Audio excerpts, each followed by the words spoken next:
ఏ ఆధారాలు లేకుండా అతన్ని మేము జైల్లో నిర్బంధించి ఉంచలేము. కాబట్టి అతను బేషరతుగా బెయిల్ ఇస్తున్నామని చెప్పి బేషరతుగా బెయిల్ ఇవ్వడం జరిగింది. మీరు సిగ్గుపడాలి. జడ్జి గారు జడ్జిమెంట్లో ఏ ఆధారాలు లేకుండా చంద్రబాబు గారిని నిర్బంధించి ఉంచలేమన్నారు. ఆధారాలు లేకుండా ఎవరైనా కేసు పెడతాడా? ముఖ్యమంత్రి స్థానంలో ఉన్నావు నువ్వు. గతంలో చంద్రబాబు నాయుడు గారు మీరు ఎప్పుడైనా మీ మీద ఎప్పుడైనా ఏ తప్పుడు కేసైనా పెట్టారా?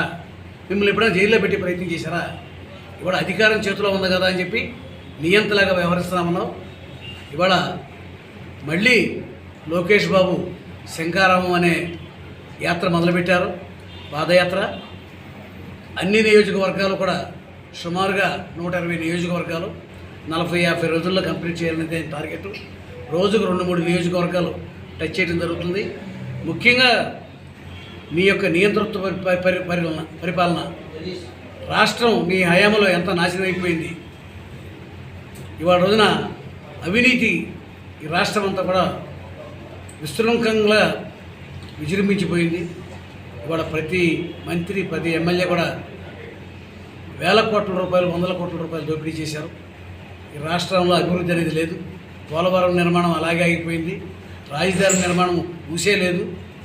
3 రాజధానులు అన్నావు, కనీసం ఒక్క రాజధాని కూడా కట్టడం చేతకాని ముఖ్యమంత్రివి. ఇవాళ భారతదేశంలో కానీ ప్రపంచంలో కానీ రాజధాని లేని రాష్ట్రాన్ని తయారు చేసిన నువ్వే.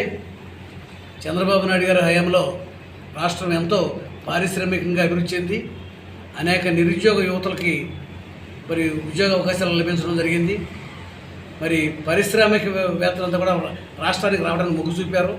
ఇవాళ నీ హయాంలో ఒక్క పారిశ్రామికవేత్త కూడా ఈ రాష్ట్రం వైపు ఊమును కూడా చుట్టలేదు.